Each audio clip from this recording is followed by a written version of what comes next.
Assalamu alaikum wa rahmatullahi wa barakatuh. Alhamdulillah wa salatu wa salamu ala rasulillah. My brothers and sisters, before we begin, as usual, we need to remember our brothers and sisters currently who are undergoing extreme danger and under immense threat.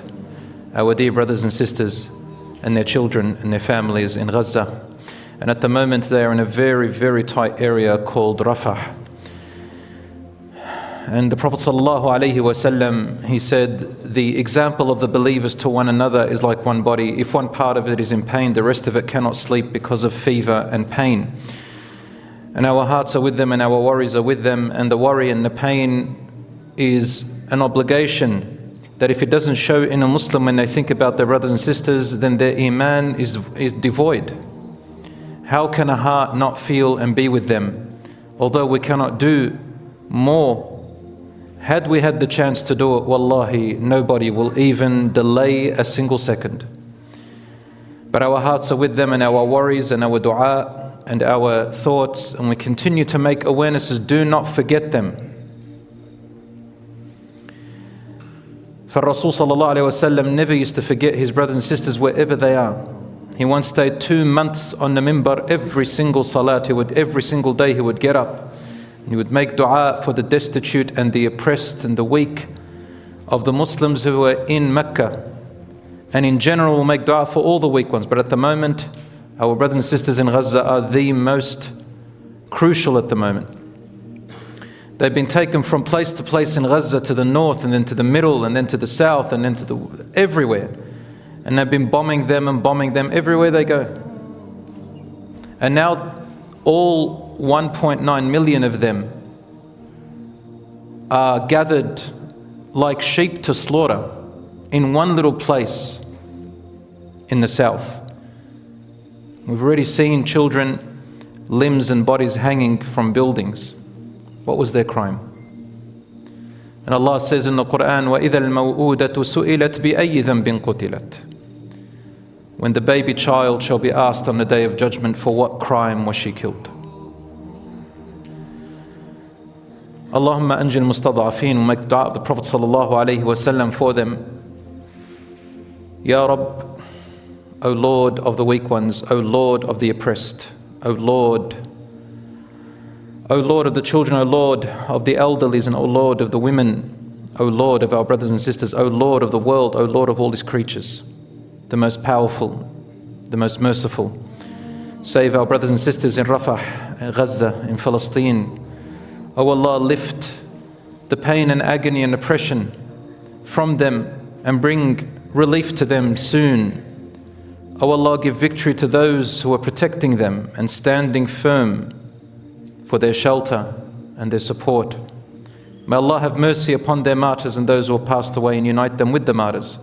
May Allah subhanahu wa ta'ala make their children awaiting for them in Jannah, at the doors of Jannah. May Allah subhanahu wa ta'ala make them intercessors for them, faratan wa dhukhran, at the fountain of Rasulullah sallallahu alaihi wasallam. May Allah subhanahu wa ta'ala have mercy upon their dead ones, those who are slain and killed. May Allah subhanahu wa ta'ala give them strength, perseverance and iman. May Allah subhanahu wa ta'ala forgive our shortcomings and return the Muslims to His deen, a strong return. May Allah save Al-Aqsa and save it and purify it from all impurities of the enemy. May Allah subhanahu wa ta'ala destroy those who want destruction to them and those who are harming them. May Allah subhanahu wa ta'ala destroy all their plots and their plans. Ameen ya Rabbal Alameen. May Allah open a way for those who have a pathway to save them, to protect them. Many people are willing to risk their lives to save them, to save the deen of Allah subhanahu wa ta'ala, number one. And number two, for their brothers and sisters, may Allah subhanahu wa ta'ala bring justice. We do not lose hope in Allah subhanahu wa ta'ala. For there was a time when Jerusalem and Palestine was in the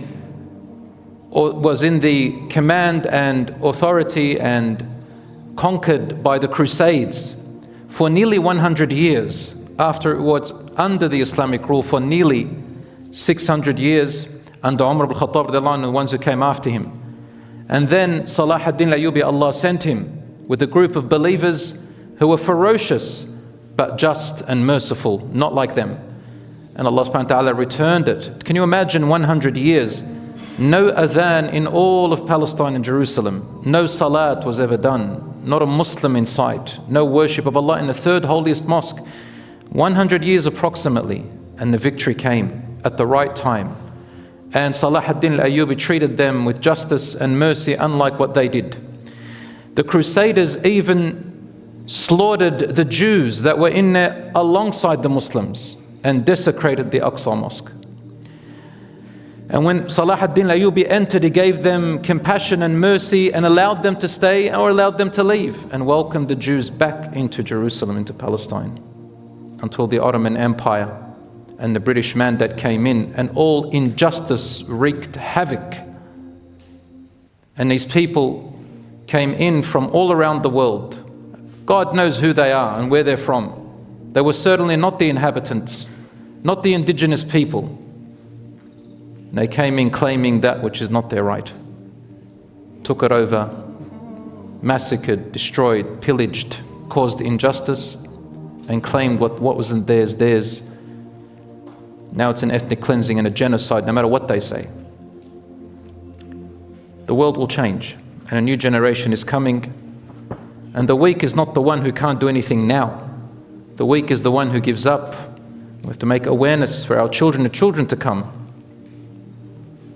To Allah subhanahu wa ta'ala, 100 years is not long. To us, we may see it long.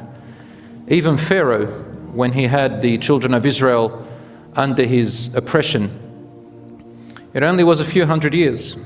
Then Allah subhanahu wa ta'ala sent Musa alayhi salam. So, every time will come, and injustice will not last. And death is inevitable for everybody. We will all die sooner or later. They have died shuhada, insha'Allah, standing firm on justice, on their identity, on their deen. Yes, among them are Christians as well. And Allah subhanahu wa ta'ala will not leave injustice for long. But at the same time, Allah also instructs us to do things, to stand together, to look at what is wrong in our societies, in our communities, our leaders and the people who are governing us, and the people under them. Allah knows that which we do not know. And at the end of the day, brothers and sisters, Allah does not ask each individual to take over the world and change the world. He asks you to take over yourself first, your family, your community. If everybody did that, subhanAllah, the ummah will be in a better place. But Allah knows best, and victory is coming, and we do what we can. Hasbunallahu wa ni'mal wakeel. Allah is sufficient for us, and He is the best one to rely on, meaning we do not give up. Ameen ya Rabbal Alameen. May Allah bless you, brothers and sisters. Stick together and remember your identity and your deen. Without it, you don't stand on any strong foundation. That is the truth. And yes, we say humanity and humanity. Yes, humanity is important, but who is the creator of humanity? Allah is the creator of humanity. For Muslims, we go on a much higher level. We go to the Lord of the humanity, and our foundation and principles on the Lord of humanity.